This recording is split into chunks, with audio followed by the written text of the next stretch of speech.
Thank you everybody for joining us this evening for this online event. This is our webinar about how to talk to your VI children about sex and relationships. I'm Ellen, I'm the events coordinator at Look, and facilitating this event tonight will be my colleague Ruth, who'll introduce herself to you in a moment. But just before we properly get started, I'm just going to run through some information about Look and some sort of guidelines and information about how to use Zoom.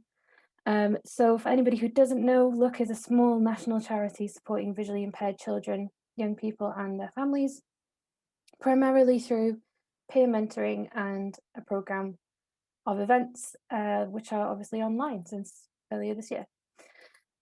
So when signing up for this event, you will have read through our media policy and our code of conduct. So just as a quick reminder for anybody, we are recording this session this evening according to our safeguarding policy, and we may also use parts of the recording to make into a shareable resource after the session. So if you don't want to be in that recording, if you'd rather not be included in that kind of final edit, that's absolutely fine. Please just let us know and we can do all kinds of magical things to edit you out of that final resource. We will also take a screenshot photo at some point during the session of the meeting taking place. So we will give you a heads up before we do that, and we'll pop a message in the chat, which I'll tell you about in a moment. That photo will be shared on our social media and in our newsletter and on our website. So if you'd rather not be in that photo, you're more than welcome to just turn your video off, should you want to, for the few moments that we take that photo. And on that kind of note, there is no obligation for you to have your video on if you don't want to during the session. It's completely up to you. For the chat, so we are encouraging you to use the text chat box on Zoom to take part in the conversation this evening. So please share your experiences, add your comments and questions in the panel in that chat box. It should be at the bottom of your screen if you're using Zoom on a laptop or a PC, or if you're on the mobile app, I think you have to go into more, which is at the bottom right of your screen, and then tap on chat to find that chat feature. At the moment, everybody's muted other than our panelists, and we're going to keep it that way for most of the session, just to kind of limit the background noise. But there will be a Q&A portion later on in the session. So if you do have a question that you'd like to ask directly to the panel, then you can kind of let us know, and we'll come to you and we'll ask you to unmute yourself. So the way that you can let us know that you'd like to ask a question is by raising your hand. So you can do this raising your hand on Zoom. You open your participants list and the raise hand button is under that list. Or you can probably do it in real life and raise your hand, your actual hand, and give us a wave, and we'll spot you and ask you to unmute yourself. I think that's everything in terms of Zoom guidelines. So I'm now going to hand over to Ruth, who's going to get started with the session. Oh, thanks so much, Ellen. And again, for me, a big thank you to all of you for coming to tonight's session. It's just wonderful to have so many of you with us. Here at Look, we've been considering the need for VI children and young people to access supportive, informative and effective relationships and sex education for some time. Anecdotally, we know from our mentor community that their own education in these subjects have plenty of room for improvement.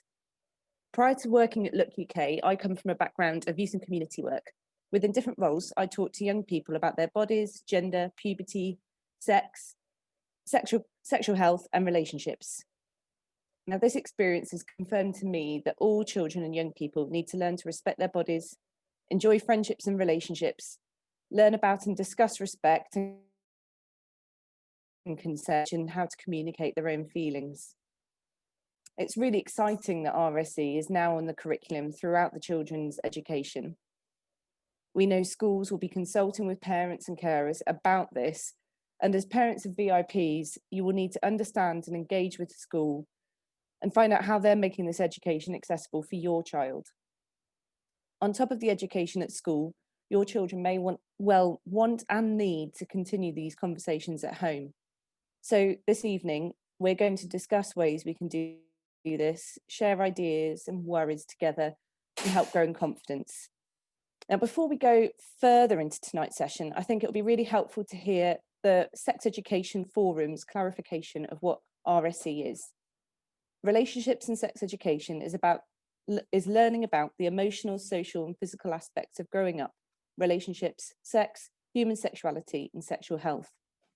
It should equip children and young people with the information, skills and positive values to have safe, fulfilling relationships, to enjoy their sexuality and to take responsibility for their sexual health and well-being. And before we go into meeting our panel for this evening, I think it'd be really useful for you all to know some of the plan questions that we're going to put to the panel. And then I will scene setting values for us for this evening. So yes, the plan questions. We're going to have a reflection on what the content of the new statutory syllabus is in schools. Our parent panelist is going to reflect on the conversations they've had in their home and what's worked, what's been challenging, how they've done it and when they've done it. Our mentors that are joining us this evening are also going to reflect on their experience of RSE, both at home and at school. We're going to ask the panel why it is important to have the conversation with our VI children. We'll ask them how and when are good ways to start the conversation, and what are the things that VI children will need to learn and continue in their conversations with their parents and carers beyond the school. Now, I think that's all our planned questions. So I'm going to turn to the panel now to introduce themselves and to just let you all know who they are and where they work. So can I start with Kathy, please? Kathy, if you could use your unmute facility. Hello, it's really nice to see everybody. I'm Kathy Wright and I work at New College Worcester, whereas I am the head of Key Stage 3 and 4, which means that I've got pastoral oversight of all the students between Year 7 and Year 11. And I'm also the PSHCE coordinator. And actually this year I am teaching every child in the school their relationships and sex education, as well as health education and citizenship. And because I also happen to be the librarian, I sit in the middle of the school. So I'm on the receiving end of a lot of the things that are on the students' minds. So it's a really privileged place to be. Thank you, Kathy. That's great. And then we've also, I'll turn over to Fiona now, please. If you could introduce yourself. Hi, I'm Fiona Broadley. I'm the Senior Habilitation Specialist at Birmingham City Council. I'm based at Priestley Smith School, which is a specialist school for children with vision impairments. So it's actually a local authority school. It's a day school, not a residential school. I have responsibility for... Thank you so much. And Susie. Oh, sorry, Fiona. That's all right, carry on. Fiona, please. I think my sound cut out. So please finish what you're saying. It's great. All I was saying was I'm responsible for developing the RSE program, and I deliver particularly the sex education side of it to students in school. Thank you. Right. And then Susie. Yeah, that's great. Thank you. Susie, please. Fiona's actually my line manager, so that was quite funny seeing her get cut off. I do apologise.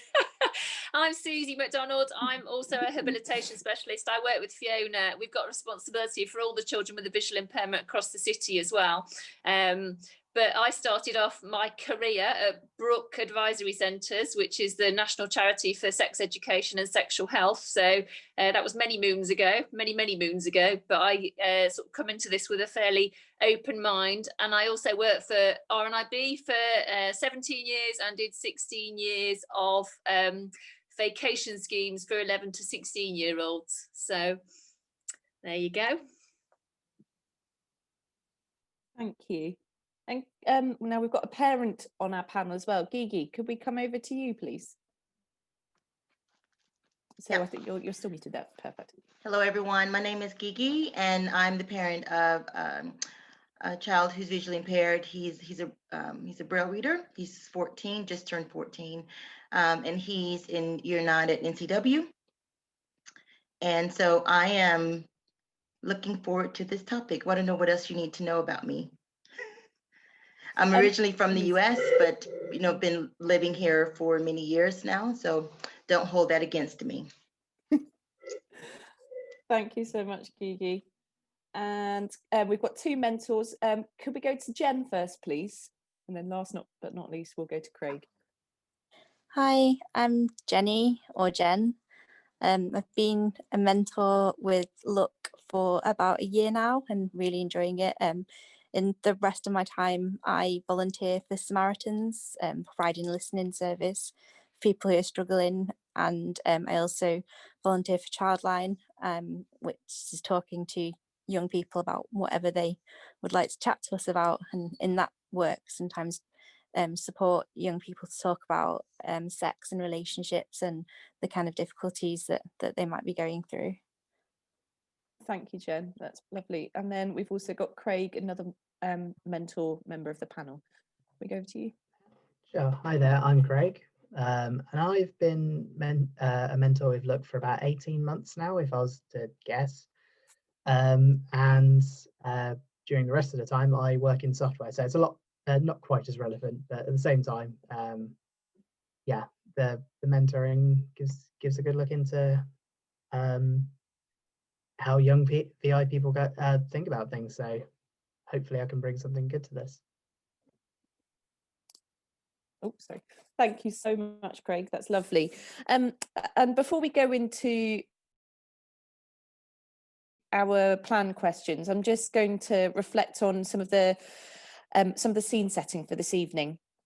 We're going to create as open and supportive an atmosphere tonight as possible. So please don't worry if you're not sure about how to ask something or you want to double check terminology. This is a safe place to air some of those questions here.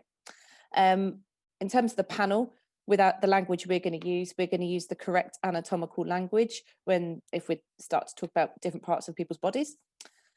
We are aware that it's a really sensitive topic that's tied up in how you feel and how your child feels about these subjects. So everyone, I'm going to be really mindful of the fact it's potentially very emotional for lots of people. And just lastly, which leads us into our first question really, is that we're going to contextualise everything we're talking about by talking about the new national curriculum for relationships and sex education. So that's great. Thank you so much, everybody. Now, in terms of our first question, I'm just reminding myself where I'm going with that. It's to Fiona. Fiona, please, could you kind of give a synopsis of what's going on in terms of the statutory RSE this academic year? The statutory element of RSE was supposed to come in at the start of this year. It's been delayed slightly, but there is still a lot of pressure from government for schools to get on the ball and to start delivering this curriculum. So all being well, you should have had communication from your child's school telling you what the content is like and how your particular school is going to be delivering RSE to children. Within that, you have the opportunity to look at the curriculum and you can withdraw your child from certain elements. But in actual fact, when you look at it really, really closely, the curriculum is designed in such a way that it's very difficult to withdraw your child from any of the elements. So it's really important for you as a parent to understand the curriculum and to understand what your child is going to be taught. For primary students, you don't need to worry about whether there is any sex education as such. The emphasis is very much more so on health and well-being and relationships in friendships and tolerance rather than anything to do with sex education. When you get into the secondary school, then there is more of an emphasis on making sure children have a good understanding of what good relationships are and a full understanding of what sex education should actually contain. And that's one of the areas I think that people are a bit wary about. So that's why we're going to talk about this a little bit more tonight. So there are main strands. It's health, relationships, and building tolerance for other people. Does that make sense so far? We also have to have an understanding of correct anatomical terms, and that's something that people are not always terribly confident about. So sometimes we sit in the classroom and we will practice saying the correct anatomical terms, because everybody has their own terms for all these things. But if you're looking at trying to prevent abuse and making children confident in their own bodies, then the correct anatomical terms are much better than using euphemisms all the time. That's a very brief overview, but I don't think we want to get too enmeshed in actually all the different strands of the curriculum. Yeah, that's great. Thank you. It's really good to kind of ground it in what's happening at primary level, what's happening at secondary level. Thank you so much. Now, and also following tonight's session, there's lots of bits of information we're going to be emailing to all the people that have signed up to come this evening, so you can have all the links about where to read about it in more detail should you want to do so. But going on to lived experiences now, it'd be great to turn over to Geeky for you to reflect on your experiences of talking to your son about growing up, about the changes that he's experiencing in his adolescence, and what's been working well for you, and where are the challenges, and what have you learned? And I'm very interested to hear other parents' experiences on this call towards the end. We'll do Q&A, but I think for me, the biggest thing is that it's constantly changing. And so how we discussed it, 7 years ago, even last year, and if I'm honest, even last week, is very different, because as he's becoming more aware, more curious, hearing various things, lots of questions are happening. I think the good thing is that we've always been quite honest. Initially, we did use some of those euphemisms, Fiona, you were talking about, so we would say like tush or bum or, whatever. But now, for many years now, we use language, the correct language. So we say penis, we say vagina, we say breast, we say puberty, we say wet dreams, we say all those things. And I think as a parent, one of the things that was very important for me is I realized that as Alejandro is he's severely sight impaired, so he has some residual vision, but very little. So he, like I said before, he's a white cane user and he's a braille reader. And what I found is that, and I don't know, this is what a lot of other parents and also the mentors experience as well, is when you are visually impaired, you become quite dependent on the environment around you. And we almost kind of teach children to be dependent in a way, because they're reliant on adults for many things, particularly in the mainstream. You're reliant on the LSA, or so I saw within Alejandro at a young age that he was very trusting of adults, almost too trusting. And that really concerned me, because I was thinking about, he doesn't really know to say no because as an adult, or even now that he's an NCW, older kids or kids, his peers, understanding those boundaries and what is healthy and appropriate and what isn't. And because he hasn't seen those things in action, that was quite important for me. And I think that was more wake up call to think, oh no, we need to really address this. And I think the challenge was finding information. There seemed to be some unwritten rule that if you are visually impaired, that you are not interested in or can't have sex or not interested in relationships, or, and I say that because when I would ask questions, so he was in mainstream before he came to NCW, and a lot of the curriculum that the sighted kids were having, either he didn't get or it was very heavily modified. And I wanted models, I wanted things in Braille, I wanted things that were accessible for him. I wanted him to be able to touch, versus him, I guess he could touch himself, but I really wanted him to be appropriate in it. And he just wasn't getting, there was a big gap in what he was receiving and what other kids were receiving. And I think the other challenge was body awareness, because he's never seen his body fully. I mean, he's seen parts of it, he knows parts of it, but to really get a concept of what your body looks like, that was a really big challenge. And so that was why for me, models was very important, and how things connect together. So where, how your body parts connect together. That sounds quite odd, but it was just, I remember with him, and this came up, I'm going to say something about a dog, but it's related to what we're going to say. There was a conversation in one of his classes about a dog, and Alejandro thought that dogs had 2 legs because we don't have a dog. And our friends who have dogs, they're quite hyper, so they're not going to let him, sit and touch all of where their legs and tails are.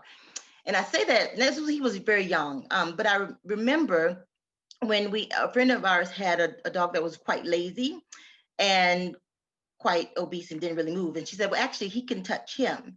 And I remember just like light bulbs went off in his head. He was like, oh, the 2 legs are underneath the tail. It's just him visualizing, oh, that's what it is. And that experience and other experiences like that, it helps. It solidified the difficulty that he was having with understanding his body. I mean, he knew his body, and it's like the basic understanding, but how things like, when you talk about puberty and reproduction, those things are quite visually taught. So seeing sperm go into egg, or seeing the uterus, or seeing the, all those things, I think that was a real challenge for us, is being able to, he could intellectually say that, but conceptually he really didn't have a clue.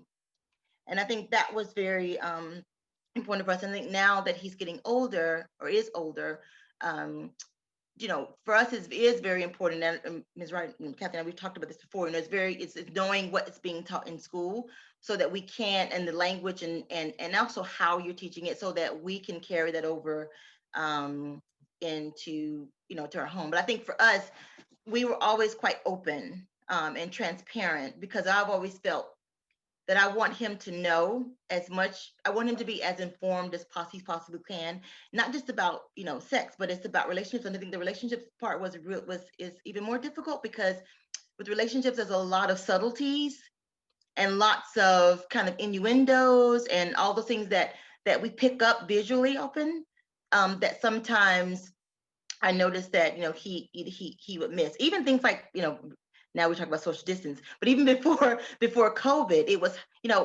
your personal space, and how important your personal space is, and how and people would get in his personal space. I could tell he was uncomfortable, but he didn't feel confident enough to say, actually, no, I need my space back. I know they do that a lot within NCW, but it was those types of things that were difficult. And I think now, as he's older, most of it relied on me initially, but then I kind of wrote my husband and I said, look, you've gone through this, you're a boy, you've experienced it. And so there's some things that I can explain, but I think it's better, it comes from him as well. And I think now collectively as a family, we have very honest discussions. And the last thing I was gonna say is, the other thing that really helped is I listened first. So I was having ideas, but I asked Alejandro, what did he know? And what didn't he know? And that was very, very useful as a starting point, that I could kind of begin to slowly fill in those gaps. So I think that's amazing. Thank you. I think that's painted an incredible picture, Gigi, and I'm sure it's brought up lots and lots of kind of ideas and further points for discussion for the families here tonight, and I'm sure your brains will be further picked shortly.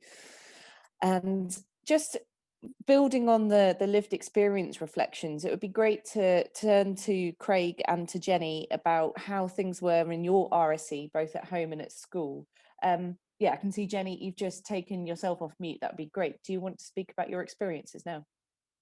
So I had a fully mainstream education, and I don't really remember much about relationship and sex education happening at school, and I certainly don't remember talking about it at home. And thinking back on my experiences, that things at home were very kind of euphemistic and kind of not talked about. And like the example that I can think of is needing to buy sanitary towels, and my mum refers to them as STs, because in a whisper, because she feels uncomfortable about saying those things, or even writing it on the shopping list.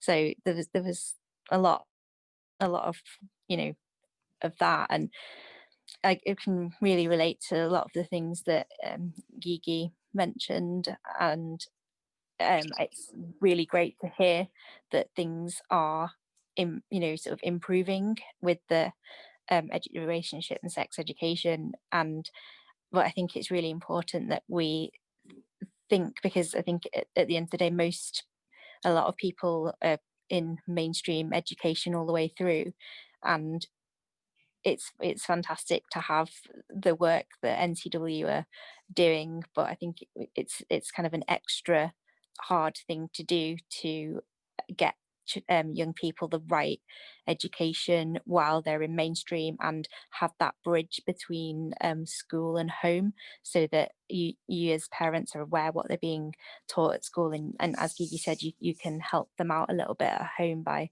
filling in some of those gaps and saying, and like, oh, how did it go when you talked about this at school today, and hopefully some of those gaps can be bridged. And look, hopefully we can do that as well by talking to sort of QTBIs and other people about bridging that gap between mainstream school and home.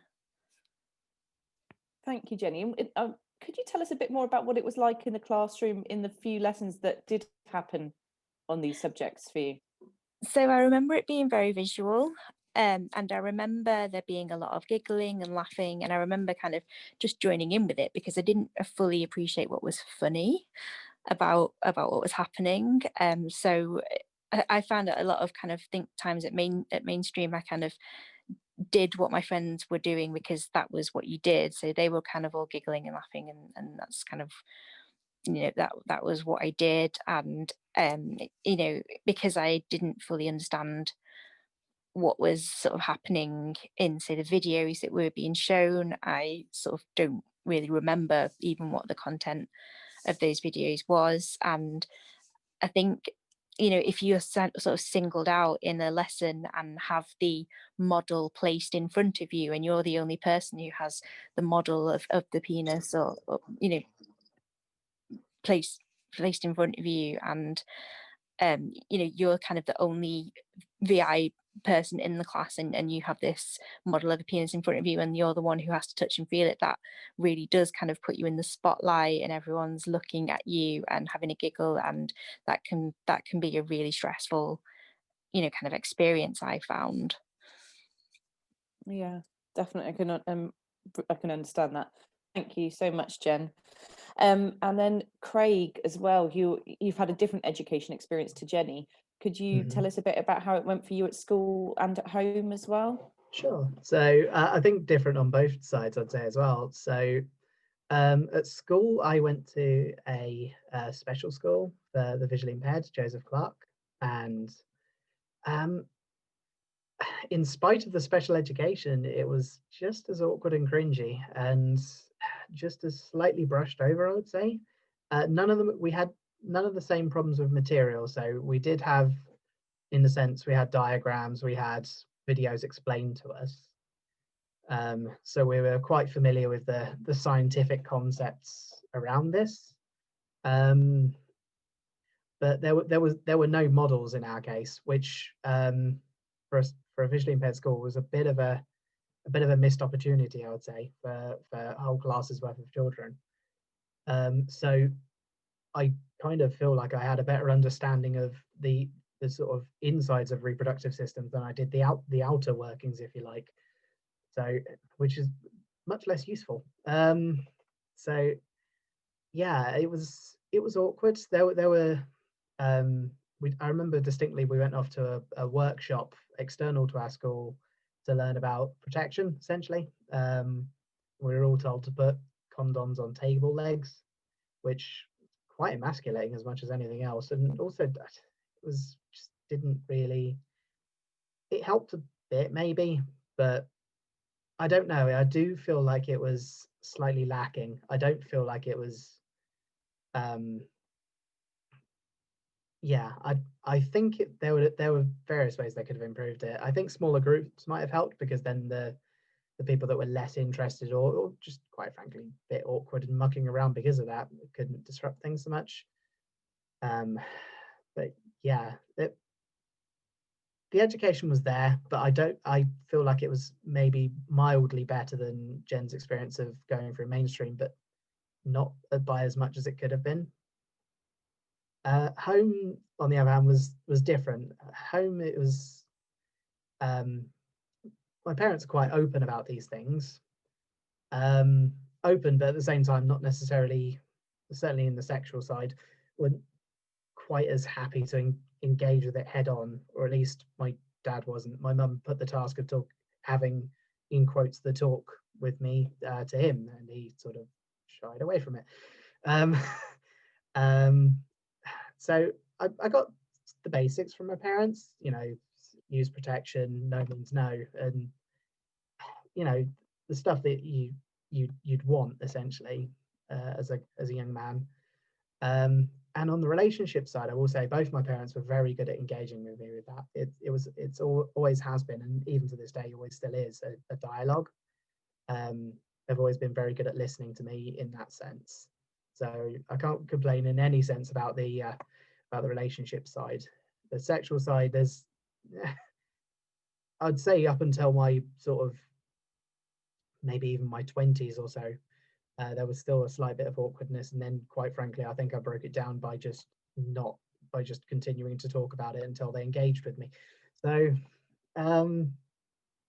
yeah, it was a much more open experience, which I feel as though that helped. I think my school could have learned a thing or two from that. Both of you. Yeah, really interesting reflections. It'd be interesting, just before we kind of move on from the mentor part of the formal Q&A, it would be great to find out from both Jen and from Craig about where you also, in addition to this education that happened at school and at home, where else did you find information about relationships and sex? Were there other sources of support that you could turn to? Jenny, could I turn to you? Yeah, and I think it's really important that we kind of have this holistic approach, and that no parent feels under a huge amount of pressure to be the one who is the sort of sole kind of educator or bringer of knowledge around this subject, because that it should come sort of from everywhere, and there is probably discussions that a young person might feel more comfortable coming from maybe someone at school rather than parents. And I think it's really important, again going back to what Gigi said, to sort of start off early, like talking about these things, especially with young female people, because sort of periods can start quite early, and I think it's quite important to know and recognize what might that this might happen, and so that it's not a big shock for someone, and they don't feel confused about what's happening or worried. What was the question again, Ruth? Because I feel like I've gone off on a bit of a tangent there. No, it's fine. It was a useful question. Was, were there other places that you got support and information from about relationships and sex education when you were growing up? Like, where else did you learn about relationships? Or so I know that there found was youth groups and like, yeah. So I found that I read a lot of books, and I found that reading the kind of like romantic interactions in those books gave me a lot more idea of the kind of like more subliminal things, again like what Gigi mentioned, like the kind of interaction between people with sort of like gestures and things like that, because again, as humans we learn quite visually what is done in in a group or in public and what isn't. And I think with someone who doesn't have vision, I think it's really important to have conversations about that's sort of okay to do in public, but that is what other things aren't. And I found that from reading a lot of fiction and non-fiction, and having a really kind of wide base of literature available to me, that they gave me an idea of what is appropriate and what isn't.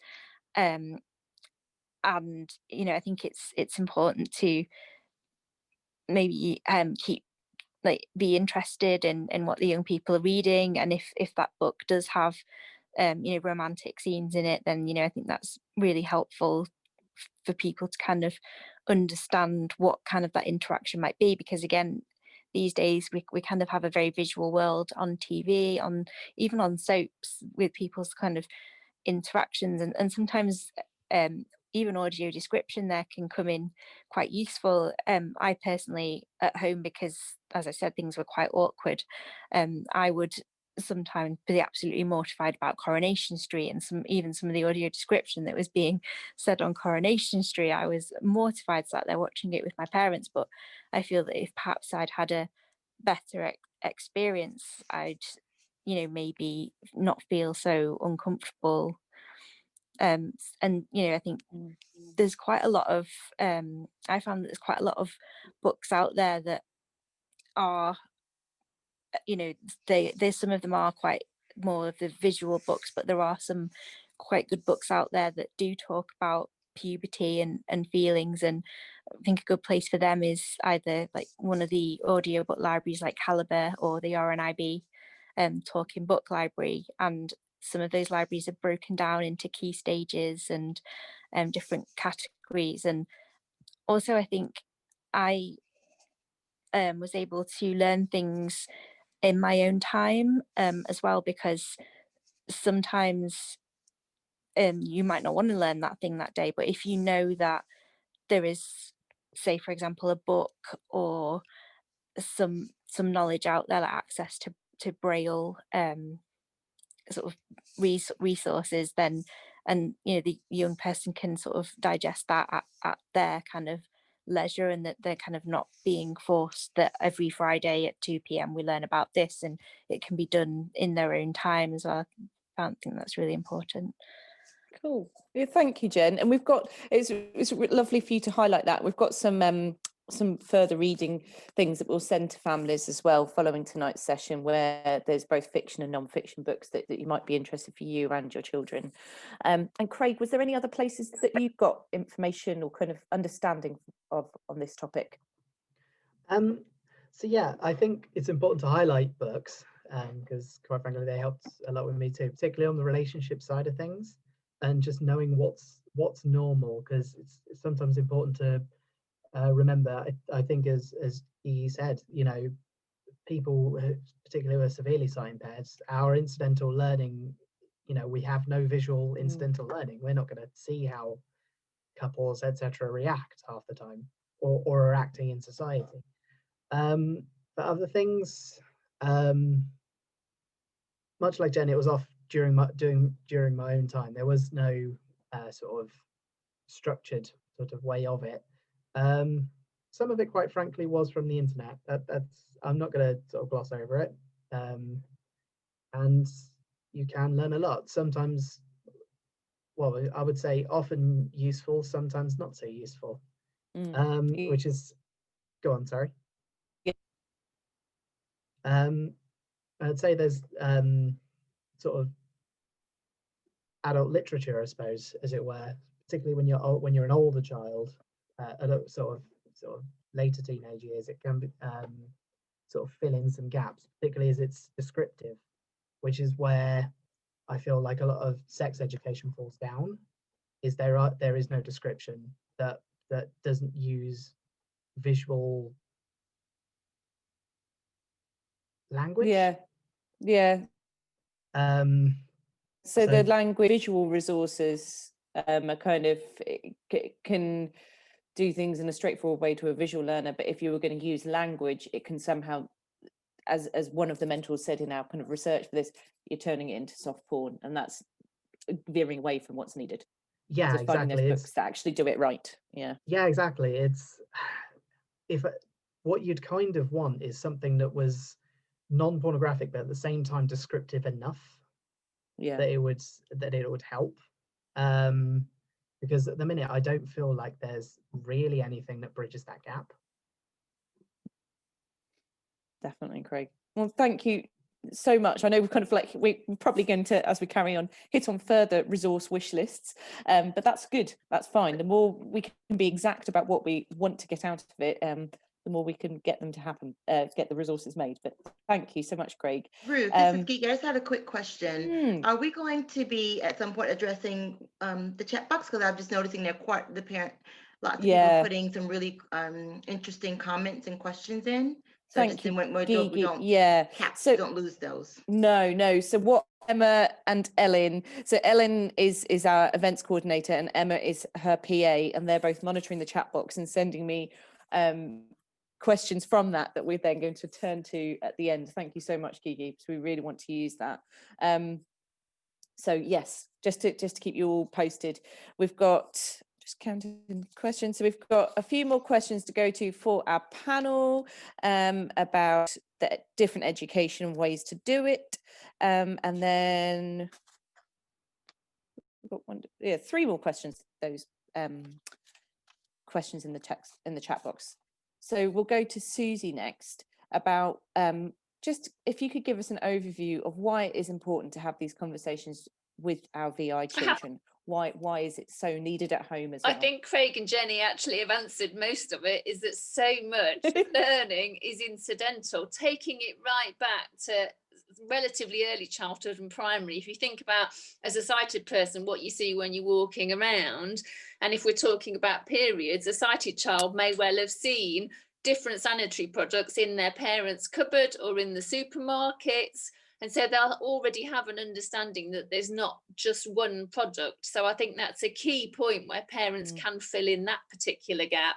But there's so much that you learn through incidental learning, like on the telly. Think about a young girl may not know that men pee standing up, because she will never have seen somebody by the side of the road having a wee like we've possibly seen, or that's something that you learn so much through seeing what people with a visual impairment don't necessarily see.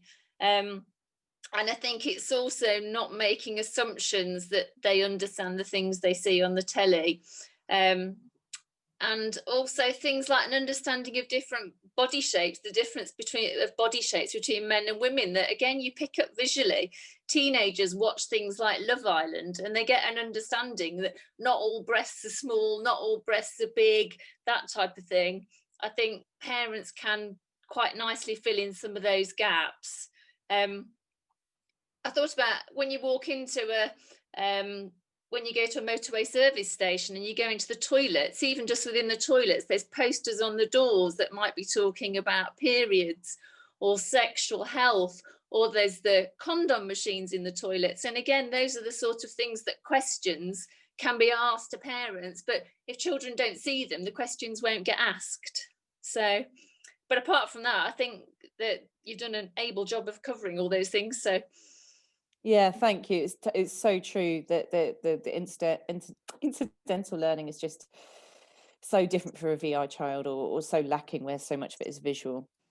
Before we move on to kind of good ways to start the conversation with children and young people with Fiona, is there anything that the other panelists would like to highlight on the importance factor? Feel free to just unmute yourselves and pop and jump in. I'd just like to say that I think Jenny and Craig have absolutely nailed it. And one of the most useful ways of counteracting the lack of incidental learning is by reading storybooks. And I've got my librarian hat on now. And getting, you know, from where I'm sitting in the library, getting the right book to the right child at the right time is one of the best things you can do to help a child on that journey. And, you know, depending on the particular issues they're facing at the time, it might be being able to read a character in a book who's gay, and yet there are gay people and they just like live, and that's okay. It might be what that kid needs to read at that time. It might be that a kid needs to read about being bullied. It might be that a kid needs to read about the first time you have your period. But all of those situations are found in storybooks, in fiction, and it's so important.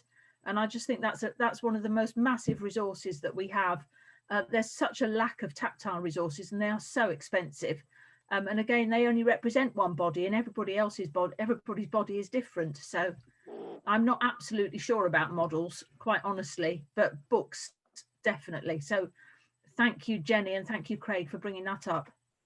It's And I brilliant. was just, and I agree with that. Thank you guys. I think one thing I was thinking about too was, you know, as a parent, how you respond is how your child's going to respond. So if you are even the hint of, you know, uncomfortable, or if you're, you know, very negative about something, a lifestyle or whatever, then your child's going to pick that up. And so I think it's important that we remain, I mean, you do have your family values and whatever you do, but you also remain, when you're talking about learning, this journey of learning and exploration, that you allow, how do I say, that you allow whatever comes up to come up and whatever comes out to come out, and that there's not, because I think what happens is they get your response, but they're not quite sure why they have that response, but they know, okay, well, mommy or dad doesn't feel, so there must be something wrong in that. And so I think it's just important to kind of be that open book, but at the same time, you know, you're kind of helping, almost like facilitating that learning. Yeah, thank you so much, because it was such a powerful tool in this learning as a parent. That's great to highlight that. So in terms, I think that really flows on well, because we've got a question for Fiona about how and when are good ways to start these conversations with our vision impaired children and young people.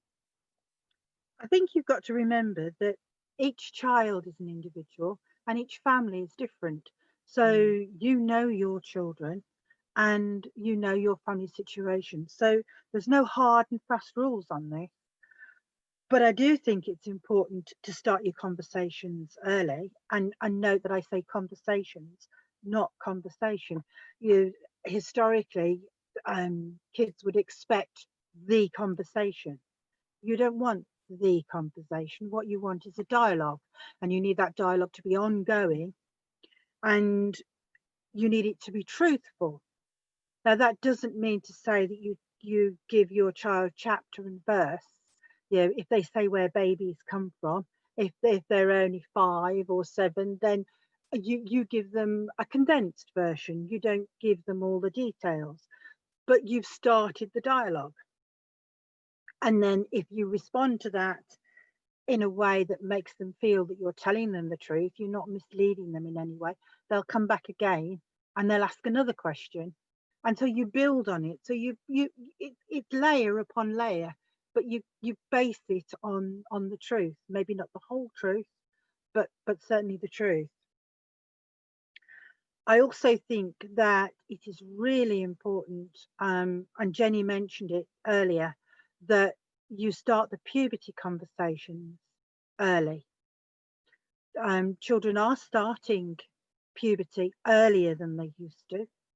I don't know why, but it can be a real problem when a child who's not really very mature has got to cope with the onset of periods, or hormones raging around the place, or greasy skin. So if you can address these before it becomes an issue for the child, that's also really useful. And it is part of RSE. You are expected to cover puberty in primary, so that the primary age children are prepared for the onset of puberty. But I mean, it can be as young as 8 now, and that's very, very young to deal with periods and puberty and all the things that go with it. So that's the main thing to me, is to make sure that your conversation is going on before the need for it arises. That's really helpful, thank you. And there will be further resources on that as well, about the adolescence. And again, we've got a corresponding panel going on with professionals next week, which it is next week, that we're really looking forward to, because we're taking a lot of these the gaps in resources to them, because what view the overarching body for the VI sector professionals, they want to be able to create more resource sharing. So hopefully we can get together and plug Ruth, some gaps. Can I also say, Ruth? Yeah, carry on. We're talking about periods, and the periods and girls are the things that you think about, but actually it's really important for boys to understand about periods. And definitely, yeah, it can be a frightening experience for the child, but it can be frightening for a boy to think that something, that a girl is bleeding, you know. It's just a really unnerving idea. So proper understanding at an appropriate age is really important. Definitely, because it will really support empathy. I can just switching up my facilitator hat to just jump in with an experience I've had from running a youth forum here with VI young people. We focused on gender and kind of healthy relationships. Would have been over a year ago now with the youth forum, and this was a face-to-face forum, and some of the boys were really anxious about talking about periods because it was something that they'd never discussed. And in corresponding groups of young people that haven't always been in specialist education or have they didn't have the same fear. Some of the majority of the boys that I've worked with in other contexts of talking about periods, that some of the boys within my Look Youth Forum had about talking about periods, and it's because it's a subject that hadn't come up with them before. And I can understand why they were scared, because it was all very new information. They weren't sure what was appropriate to talk about. So I think the more that it can be an open conversation, that their fear will break down, and they'll feel more confident with it, and to be there for female friends as well. So thank you so much. Sorry, I was just going to say, historically, no. You've always separated boys and girls. So the girls talk about periods, and if they're lucky, boys get told about wet dreams. But you don't necessarily, historically, teach the other about the things that are going on in the opposite sex's life. Yeah, definitely. And then there can't be much empathy for one another, or kind of and support for one another in their own journeys. That's a really useful point. Thank you so much, Fiona. And then our final planned question, and then I'm just making a note of lots of the ones that are coming in the text channel. Thank you so much for your contributions here. Is to Kathy. What are important things that VI children will need to learn from their parents and or carers? And I'm sure we've sort of covered a few of them already, but it'd be great to, I know Kathy's got a bit of a hit list here for us. Just wanted to, because pretty much most of the things that I was going to say have been said already, either by Gigi or by the others, and it's really brilliant because we're clearly all sort of on the same page, as it were. But one or two other things have come to mind. So I think it's really important to take those opportunities to have the conversation with the child, and I think it's really important to be led by the child. Obviously, there's things that you are going to want to talk about that they haven't necessarily brought up, like puberty and periods and so forth. But having, like, I think it was Fiona said, conversations rather than the conversation is much more natural. But perhaps also a side-by-side conversation rather than sitting them down and saying, right, I need to talk to you now. But like in the car, or washing up together, or watching telly, or taking every opportunity just to have that chat. And because of the lack of incidental learning, just be maybe really explicit about what you've seen and what you've noticed, so that the child is then able to experience it alongside you. I'd also say, in terms of not talking about too much too soon, it's really important just to, well, you know, it might be useful just to answer the question that's been asked and not anything else. There's often no need to go any deeper, especially with younger children. So I always remember my oldest at one point saying, oh, well, where did the twins come from? We had baby twins. So I took a deep breath and started to launch into this massive account. He was about 4 at the time. And then he said, oh, no, I only meant, did they come from the hospital? And it was much, and I just got into such deep water, way beyond his years, and it was so unnecessary. But you have to listen really, really carefully to the child to find out what they're actually asking. And often their real question is underneath what is said, but you know your child best, and you know what they're actually asking. I think it is quite important that we model the behaviour in terms of relationships that we want our children to pick up. It's a case of, you know, do what I do, not necessarily what I say.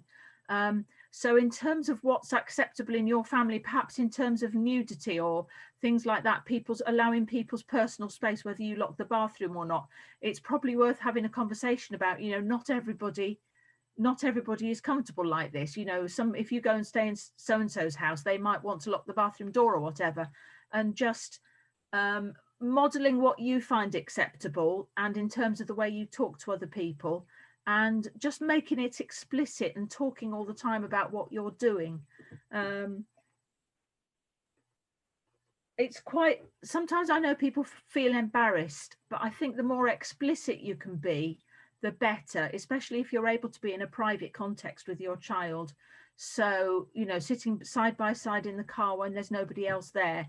So you can be really explicit about about what you want to talk about. You name the body parts, you're really descriptive. You might talk about what things feel like or what things sound like. And perhaps try and make it, like, distance it maybe from your own experience by talking about a story. So in class we always do distancing techniques, so we don't talk about personal stories and personal experience at all.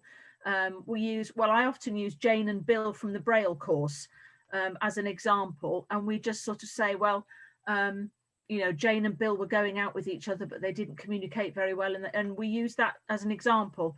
So maybe for parents talking to children, if you can distance it by making it about somebody else, then that makes, you're able to detach somewhat from the complete intensity of that experience. So the child can look at it a little bit more objectively, and then maybe think about it in terms of their own life and what lessons they might take from it. But all of the stuff that that Gigi said about continuing the conversation, answering the questions, being really, really open and honest with Alejandro, all of those things are really, really important, I think. So I find it really hard to add to anything. Thank you so much. That was really helpful, Cassie. Thank you so much. We've had some wonderful questions in to all the stuff that our panelists have been telling us this evening, which has been great. So I what I'm going to do, I'm going to go through the questions, sort of take them one at a time that I've had that have come in through the text box. So yes, there is a parent who has reiterated exactly what you were just saying there, Kathy, about sometimes the schools, they can do certain things right, or, you know, hopefully it'll more and more schools will be getting this education delivered in a more and more effective way, but they have found that drive to school is a useful place to talk, somewhere that is not too pressured, where you're side by side rather than facing each other. I think that's a really, really good top tip. Anecdotally, I know other parents have told me that they've enjoyed doing these kind of conversations when they're walking as well. Again, it's another side by side situation, or taking the dog for a walk. Those sort of informal times are helpful.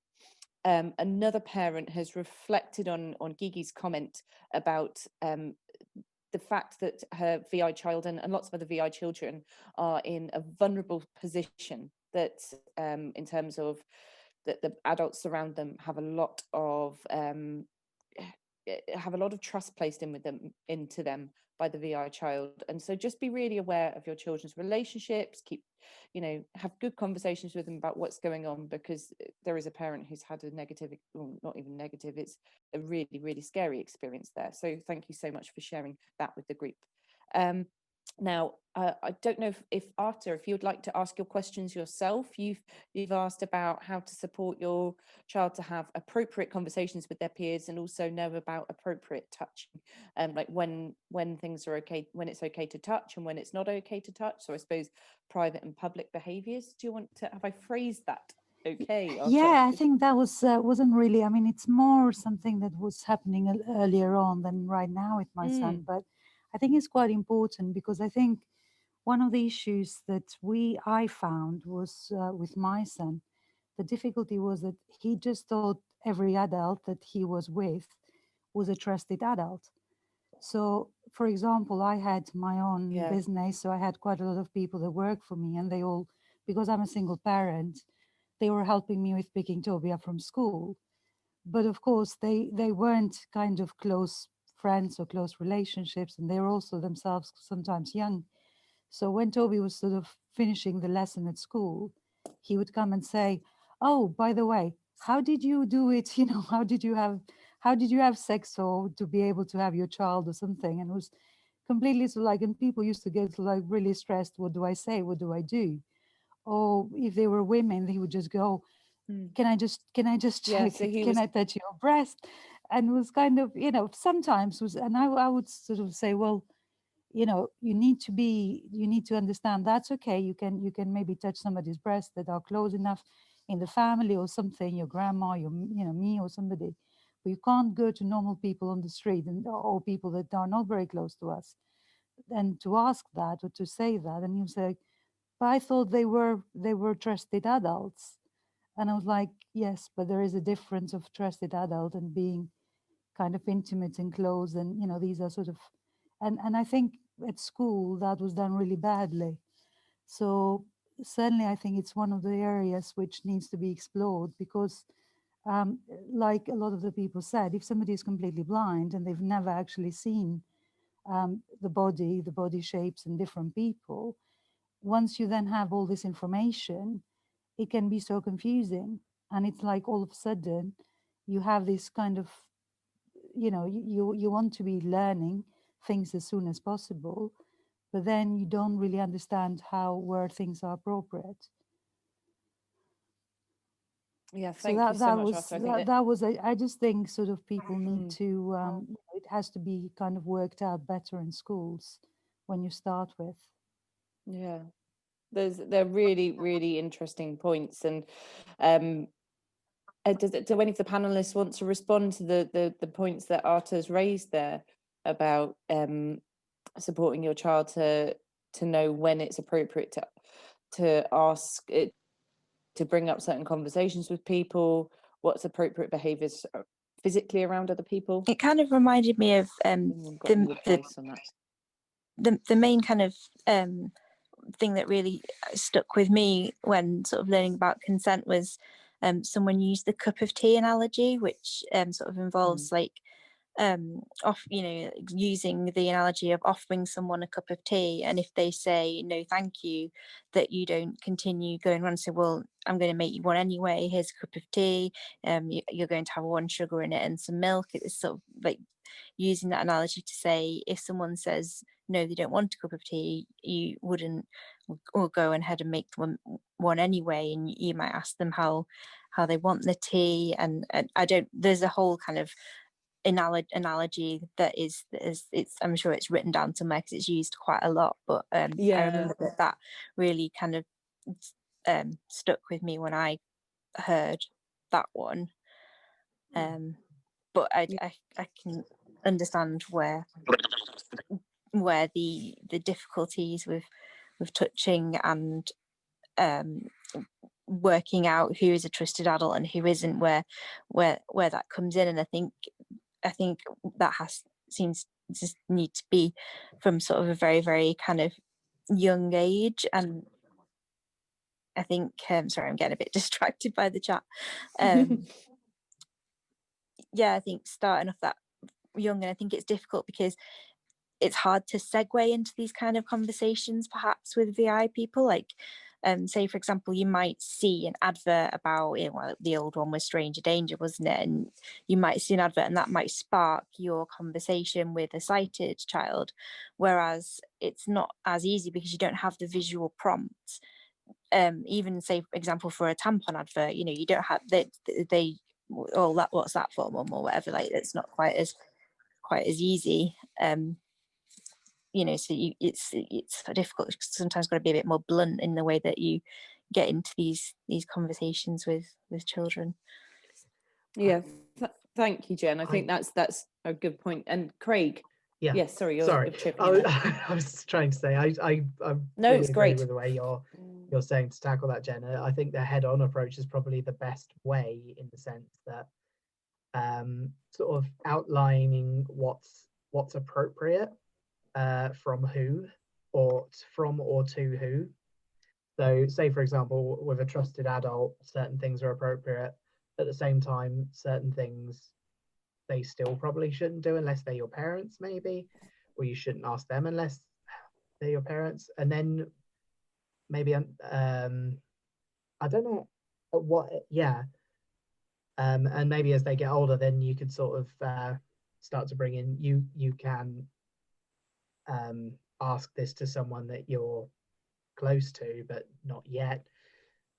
Yeah, it's sort of trying to sort of teach them who is appropriate to do or ask or do what to, as it were. And you know, as visually impaired people, there is more of a tactile element as well, and sort of impressing upon them that, you know, what is and what isn't appropriate is important. I think I don't know what, at some point I'm guessing like it's where does the line between the what they're taught at school and what they're taught at home there. I don't know where that cutoff is, but at the same time, yeah, I think you just need to have the conversation and say, okay, this is appropriate of a trusted adult. You shouldn't ask anyone yet, and So this is fine. You know, it's sort of outlining it and being as clear as you can. Essentially, it will help them recognise, you know what they shouldn't be doing. Also, what other adults or older or even their peers should and shouldn't be doing as well. Sorry, that was a long and rambling way of trying to say that. Thank you, And I Craig. think that, Gigi. and I was going to say, I was going to say quickly, 2 seconds, because I want to get to a lot of the questions people were saying. But I think it very much depends on where your starting point is, as far as your level of sight as well, like you're talking about the concept, because you would, for a child who has low vision that has picked up some things, you have a different conceptual background versus a child like mine who really doesn't have a concept of, you know, how big is the sky. He knows the sky is big because someone said it's big, but not really understanding. So I think that's really, you know, understand sort of where your starting point is. But then the other thing about trusted adults, I think for me, I've kind of shifted the conversation and just trust it. I mean, be careful about everyone, because if you just say adults, if say there's an older child or even a peer that's maybe also doing things that are inappropriate, they may say, well, but that's how do I explain this? I think it's very important to ensure that our children are comfortable and confident no matter who they're around. Because I think when we start separating and saying, you know, only trusted adults versus you also have trusted peers, and you also need to have trusted, you know, people. And I think I thought more about this when he went into residential school, because I realized that he will be around all kids of all ages, and not saying that anything will happen to him, but I think there was a heightened sense of awareness of that he's going to be in close quarters. He's an only child, so he's very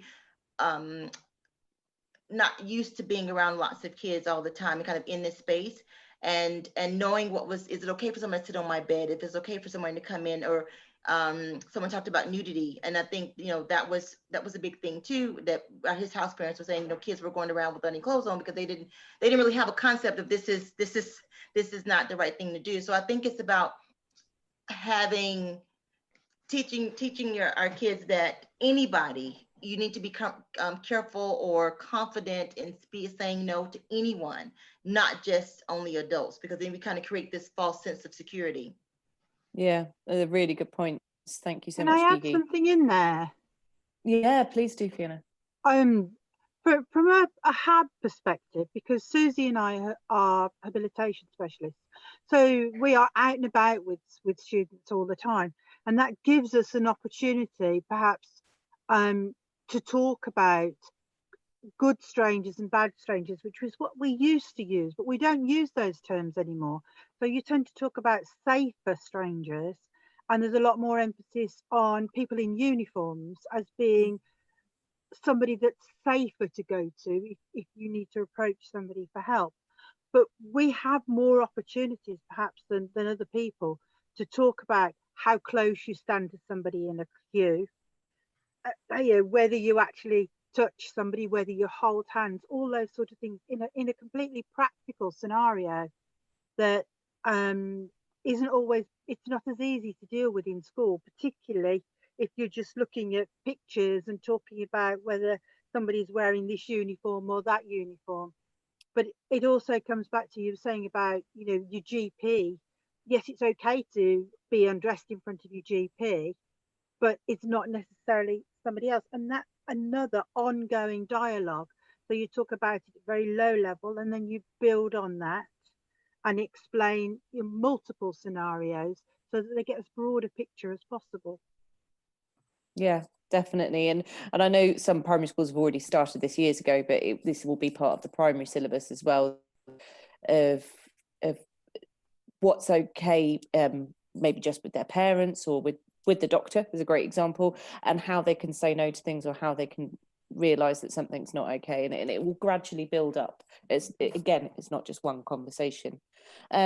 Now that's actually, oh, sorry, I've just got another thing for going back to Arta's point, really, about when youngsters there's inappropriate behaviour going on, perhaps in public, and certainly in school. It's not just the RSE teacher's job, it's everybody in school's job to say, no, that's not okay. You know, we don't go around touching other people's breasts. And sometimes it happens that particularly boys decide that it feels quite nice to touch their penis during lessons, and it's every single teacher's job and duty to say, you know, that's not okay, that's for private, that's not. And so it becomes, the child realizes that it's a sort of standard of behavior that is that's consistent across all people. It's not just something that one particular teacher in one section of their life is saying. So I mean, it's difficult with members of the public, but certainly in school, I think it's everybody's job to sort of set those standards of behavior. I'm really excited about the sort of professionals version of this panel that we're going to do, because I think it's really important that it comes from every aspect, like from school, from parents, from rehabilitation, and because I don't think it's right for anyone to feel the pressure. Like I think as parents, it's really important that you don't feel the full pressure of having to do this. It should come from every quarter. Mm-hmm. Thank you, Jen. Yeah, definitely. And I think that kind of team effort can lead us on to the next question that parents have asked. Some people, children learn about sex, and not just about the names of different genetical body parts, general parts. Reading my own acronyms really badly here. But when they actually know about sex, what happens with conception, what sex is. And again, that's not just sex for heterosexual people, that's sex for LGBTQ as well. Is there a consensus on age, or would you say that's part of a more ongoing conversation? I think it's stage rather than age. Did you want to jump in there, Craig? Oh no, I was just going to point out that yes, it cut thank out at you. a certain point, but yeah. Oh right. Yeah. Sorry. Yeah, stage rather than age, Fiona. Yeah, very much so. Yes. Yeah, and that, just to reiterate to the parents here tonight, that is very much the message from the Department for Education in the new curriculum. All the professionals on the panel, Fiona, Kathy and Susie, we discussed in our planning meeting ahead of this session that the DFE curriculum does have gaps, definitely, and especially for VI learners. There is a lot of writing about what should be done for SEN, but VI is the specific SEN. There's still, again, I'm using the word room for improvement, but there is a big focus throughout that it's stage rather than age. So you might have a 15-year-old who is part of a year 10 cohort, but they might not be emotionally at the same level as their peers, so they might be having some different education around the same themes. They might be learning about consent, but it might be different content for that learner, and each school should be considering all their learners' needs as they're developing that education. Is there, so from the Priestley Smith team here, and Kathy, is there more that you would add to that about kind of stage rather than age and supporting learners with other SEN needs as well as their VI needs? Do you want me to answer that? Yeah, go for it, Fiona. Thank you. I did notice one of the questions that came up earlier was also about whether there should be a special approach to working with children who are in the autistic spectrum as well. And one of the things that I think is important, that for both children with autism and children with visual impairments, it's really important to be absolutely precise and accurate, not leave any scope for misinterpretation. You've got to be really quite clear on what you're saying. But there isn't anything particularly that at the moment that is geared up. We worked at Priestley Smith with our local nurses for children with learning difficulty, and we've used the program that they were delivering and adapted it to make it specific to the needs of students with visual impairment. But we only really get into more information about sex education as opposed to just the mechanics and the biology that you cover in science at year 9 or so. We only really develop the relationship side of it and all those things after that point.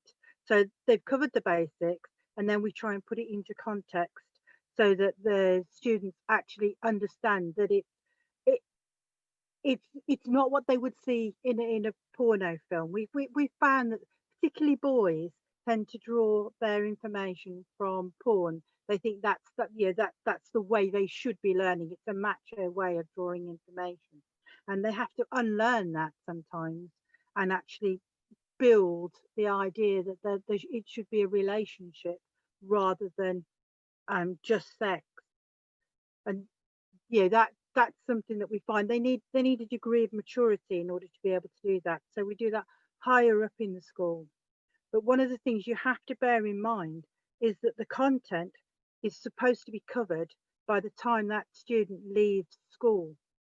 So if the child is leaving school at year 11, they should have covered all that content by year 11. And for some of the students, they are quite immature by that point. Yeah, thank you. It's a really big consideration, isn't it? And yeah, thank you so much. So really, sorry, I feel like there isn't a concrete answer for how the education will be adapted for learners with SEN as well as their VI needs, but that in your consultation with your school, please do drill into what they're going to be doing and finding out how they're going to deliver that education to your child. Another parent has reflected on the fact that her daughter really appreciated the one-to-one sessions that she had to follow up on, especially on the subject of puberty. And some of our mentors also said that they valued small group work. Sometimes the one-to-one session, we have had a mentor reflect on a one-to-one session with a TA where she felt quite uncomfortable because it was more just that relationship with that TA. It's not without its own challenges.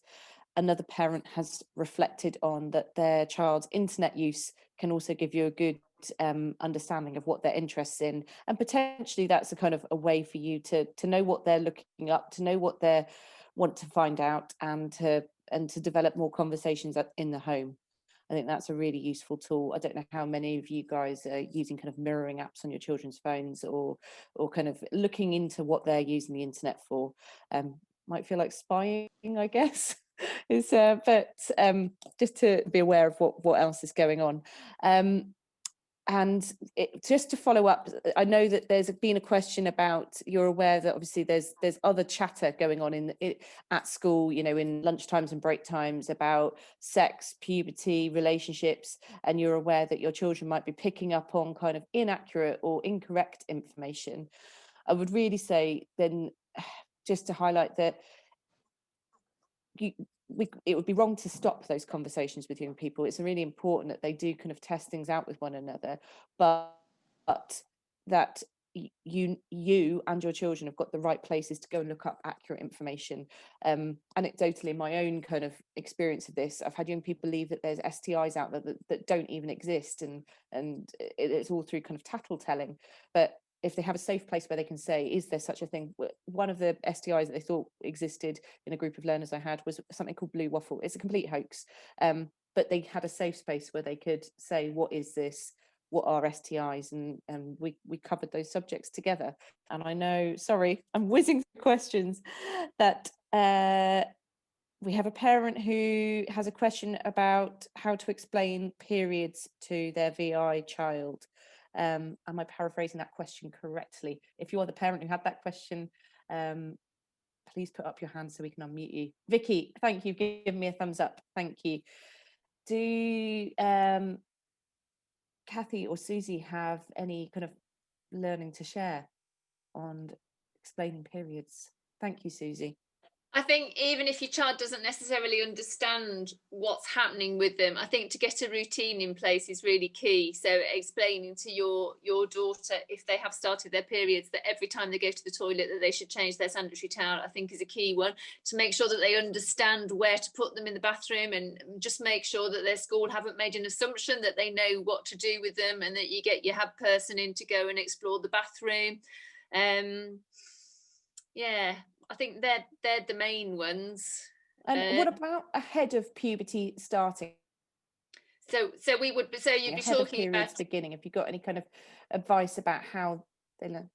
So so hopefully in school they'll have talked about what periods are within the classroom, and then I think it's before they even start is exploring a range of materials, products that they can use, and getting them to practice putting them on and off. Don't assume they know how to put them on and off. So I think, and that's something you can do as parents. I don't think you necessarily have to rely on a specialist, but I also think as specialists we shouldn't rely that parents have explained that to their children. So hopefully there's a bit of partnership working going on.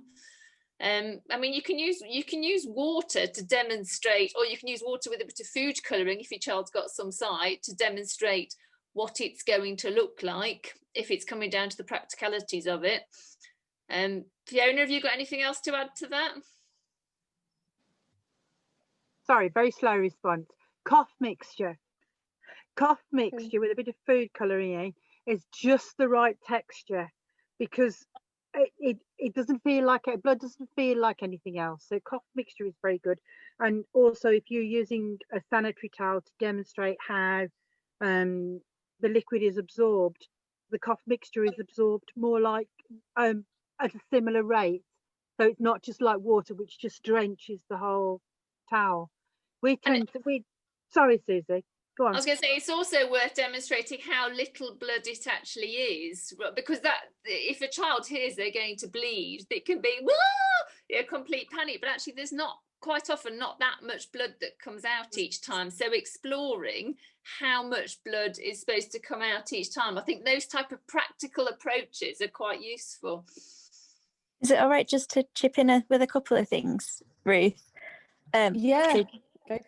So I think for myself, like personal experience, using some of the period tracker apps can be quite helpful, or even just noting down the date so that you have an idea of when the next period might be coming, and sort of paying attention to the feelings, like maybe a bit of stomach ache or mood changes, or skin changes, and things like that can really help like identify when the period's coming. And I saw on the chat that I thought it seemed like really well timed and helpful intervention, that someone's QTI had sat down with them and had a one-to-one, like touching and feeling some sanitary products, because my experience was these are sanitary towels, you will use them. And later on I wanted to use tampons, and I had absolutely no idea what they were, what the different ones were, how to use them, what to do with them, and I was googling like all these things. So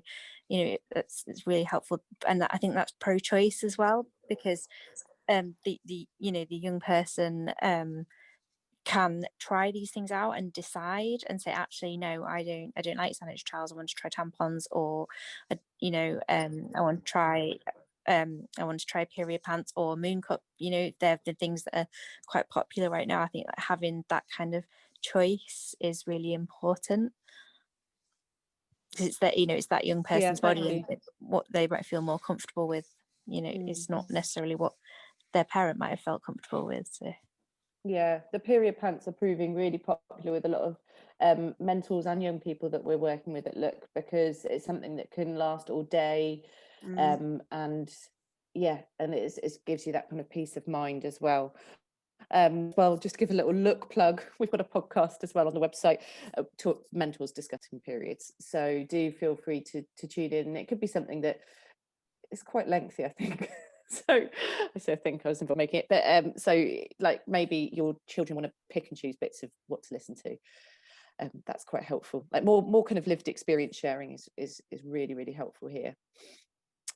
Thank you so much. I feel like kind of I've given like a synopsis of quite a lot of the questions that have come in to us. So I thank you so much for your time tonight. It's been really helpful and really lovely to have such throughout tonight's session.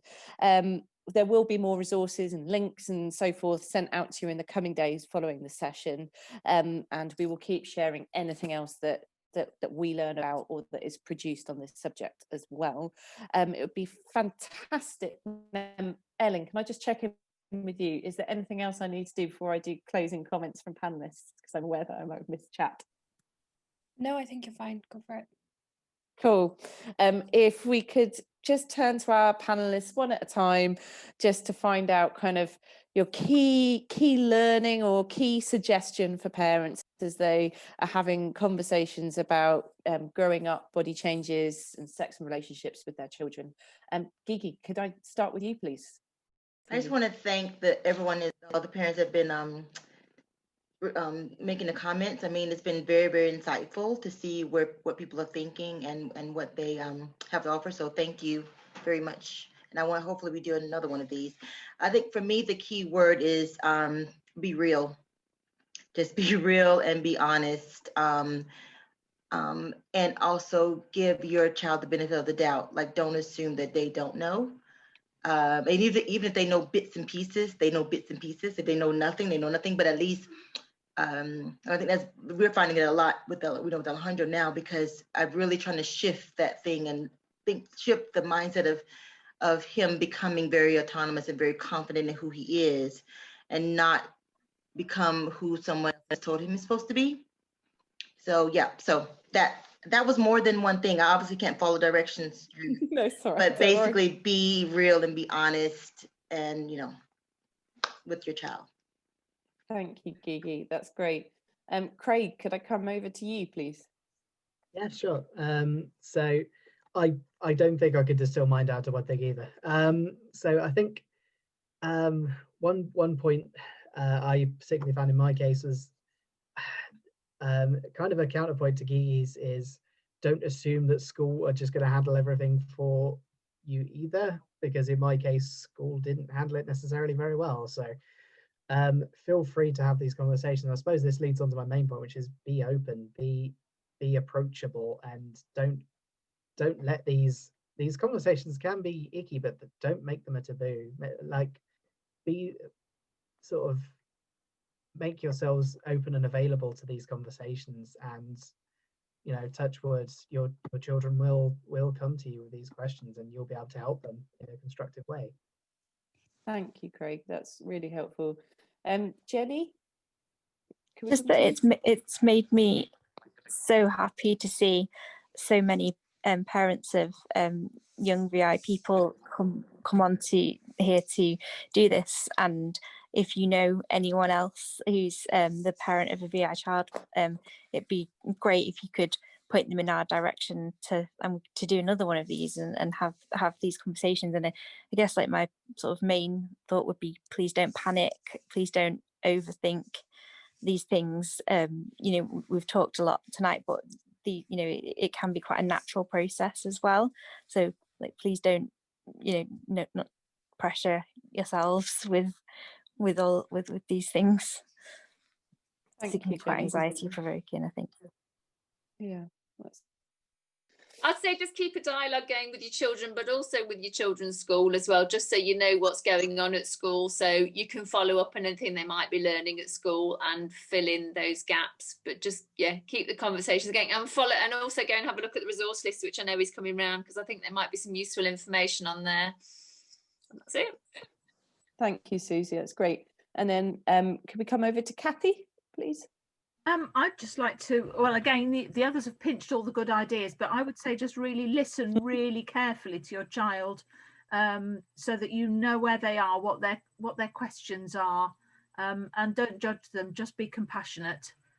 It's quite tough being a young person, and if you can't see very well, it's really, really tough. So I think that would be, just listen, that will be my message. Thank you, Kathy. And then last but by no means least, Fiona, please. I think it's important to recognise that even if you've got a brilliant dialogue that's gone on with your child, there may be some areas that they really don't want to talk to a parent about.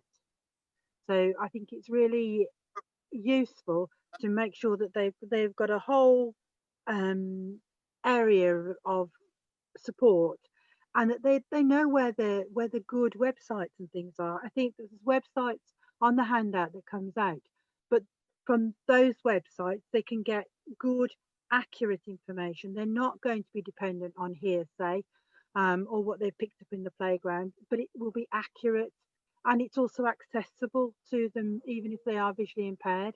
So make sure that they've got a whole plethora of things and places that they can get information from, just in case they don't want to talk to you as a parent.